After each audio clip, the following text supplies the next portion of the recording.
Well, hello. How was your Thanksgiving? Mine's going. But yeah, thank you, Gokster. Thanks for the shout out. I just thought I'd welcome everybody. You may not everybody might enjoy my sense of humor at times, but I do, so that's the way it is. Just thought I'd let you know a little bit about me for the new subscribers. Yeah, I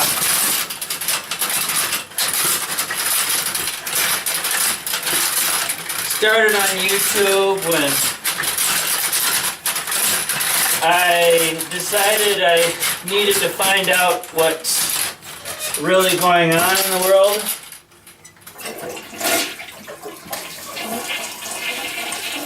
And because I grew up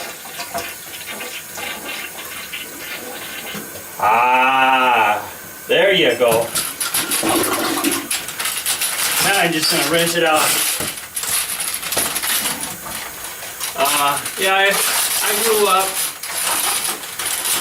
going to a Lutheran church.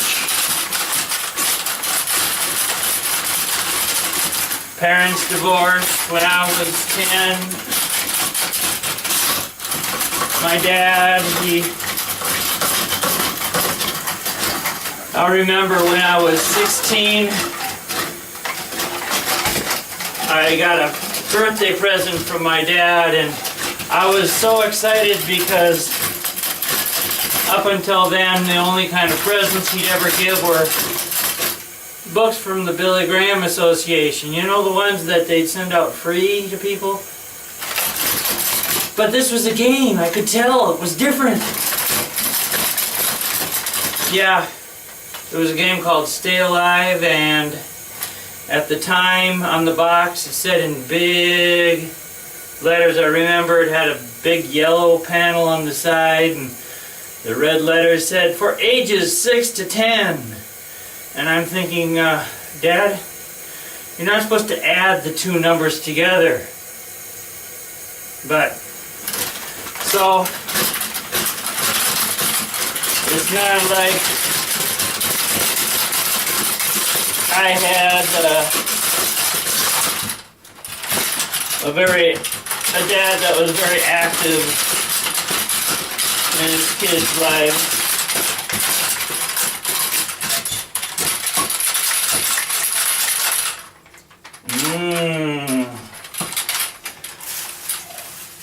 Yeah.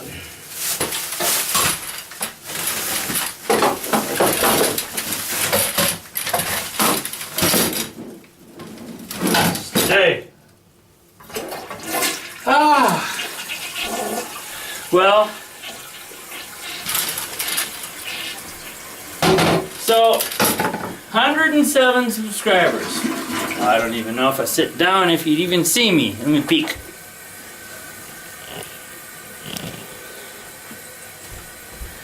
Oh, that's even better. All right, yeah. Well, okay, so I grew up going to a Lutheran church.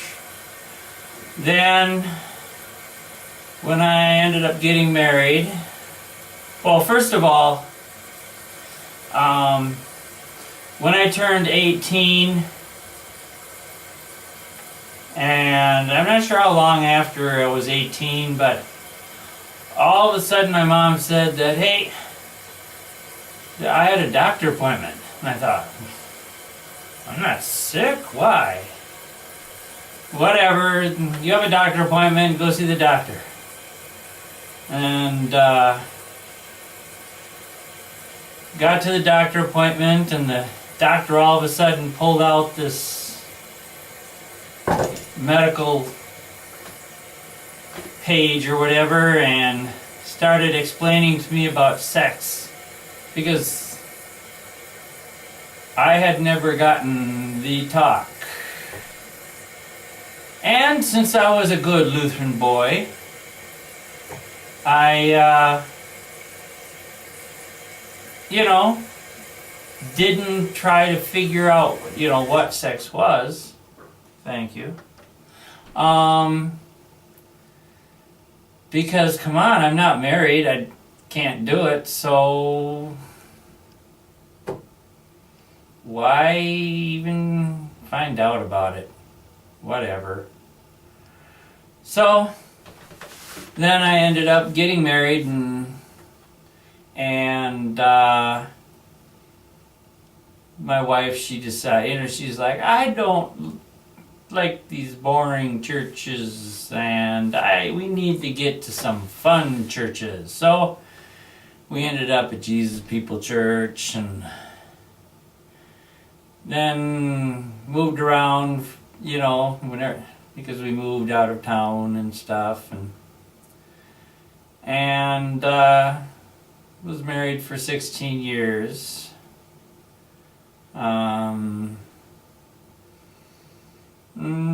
She had a few issues: borderline personality disorder, schizoaffective, severe depression, and something they called learned helplessness, where you learn how helpless or lazy you can be, and you're always looking for a way to be even more.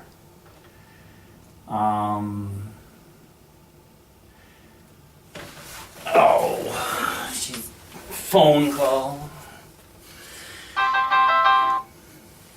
Yeah, hello. Alright, now that we're interrupted by the phone call, I was mentioning the learned helplessness, and so actually my ex is doing pretty good, when she's on her own. She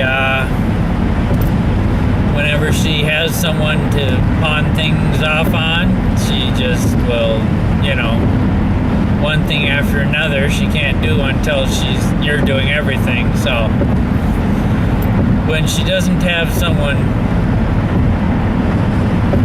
in her life that would be able to take care of all the little things, she quite able to function on her own. So yeah, so okay. But I was involved in the Assembly of God Church, and then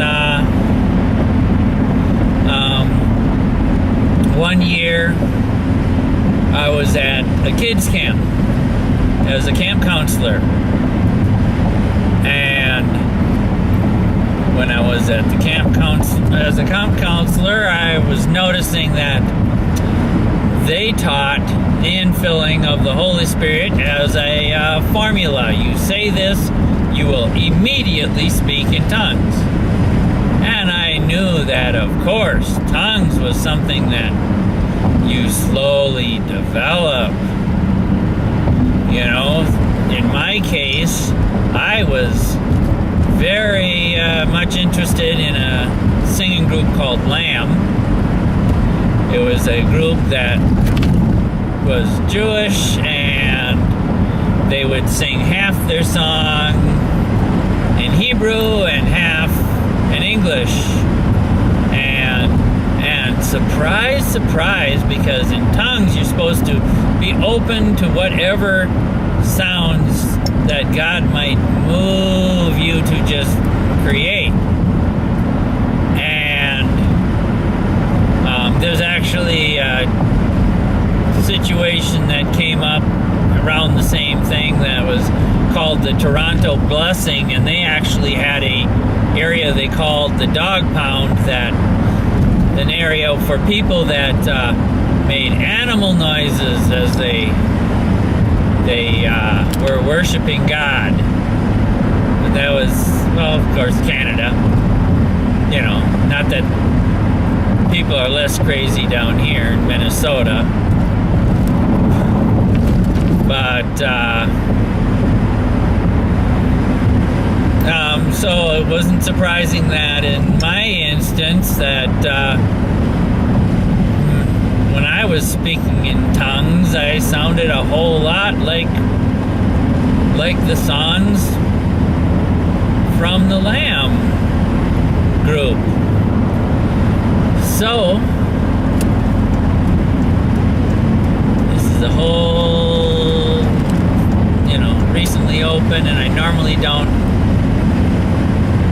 go this way. Yeah, going down that way. When they finish it, oh, it looks like it. Yeah, it's open. Okay. But, so of course, there were a lot of kids that were just crying and upset because they must have done something wrong, that God did not cause them to speak in tongues. And so I just went from person to person and talked to them and comforted them, told them that, it could take years to develop, just be willing, and blah, blah, blah.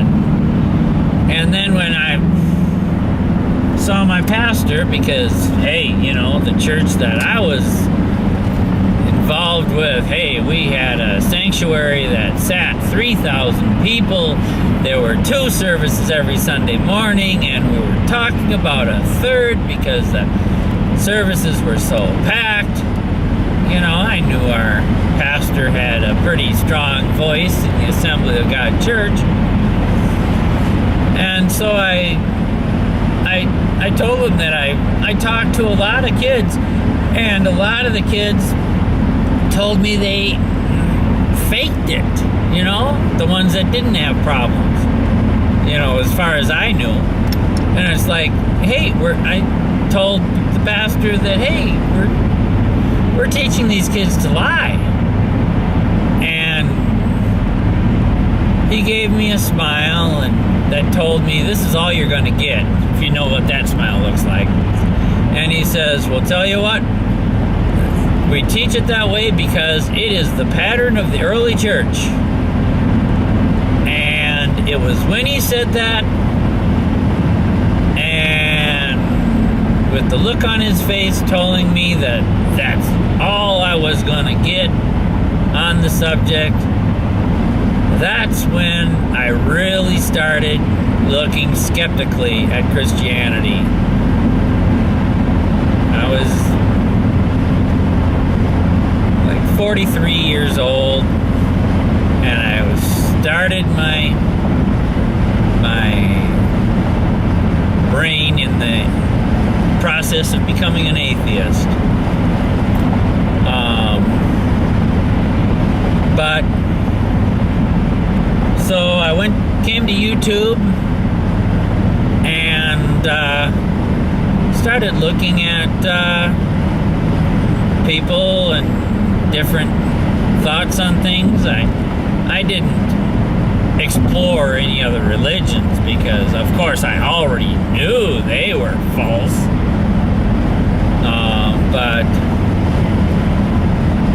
And that's when I got hooked up with the atheist community. So, if you folks have questions for me, go ahead. I'll make a question and answer video. Otherwise, there are some demonstrations all planned. Also tomorrow, about the whole Gaza, Palestinian, Israel situation. Even with the ceasefire in effect, there was today a 23-year-old guy that was shot by Israeli soldiers. But of course, he was Palestinian, so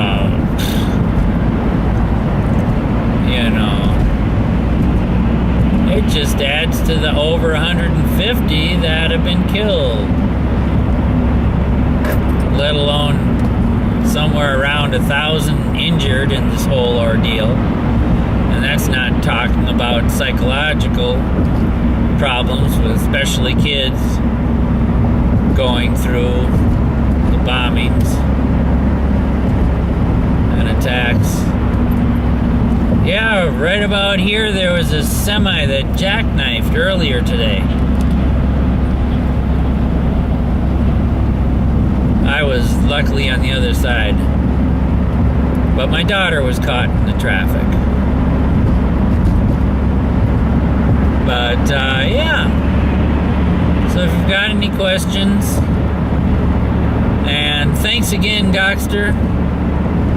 You're an awesome dude, and I'm not just saying this for the shout out. The shout out was something, you know, oh, shout out video from Gokster. Okay, I was listening to Gokster talk and was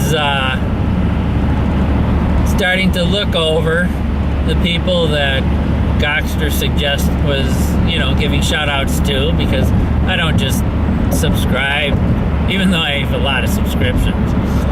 I don't subscribe to everybody. But here I was checking out a channel, listening to Gokster, and all of a sudden I heard him say Rastafarian Dan, and I was like, what? And boy, was I flattered when he called me the boots on the ground activist. That really flattered me. I was really touched by that. Thank you, Gokster. So this one's less than 2 hours, but yeah, I'll answer your questions. I don't know if there's anything that I refuse to answer. So, well, thanks again, Gokster, and oh, maybe I should buy an Acura. Not that I have anything against Acuras, it's just that costs money, doesn't it? You know? For some reason, I'm not looking to buy a Lexus for Christmas. I don't know. Not, especially since I saw on how, you know, this one gal representing America in a debate on the economy and stuff. You know, she said, yeah, well, all Americans, yeah, we're all driving brand new cars, living in nice houses. And I'm like, yeah, right. This is a 2000 Neon. And I've already swapped the engine in this thing, as well as, you know, all the regular piddly stuff that always happens. Sorry, my windshield's dirty. You can really see it with the sun on it this way. I should clean the inside of the glass. But, alright, well, thank you. And have fun.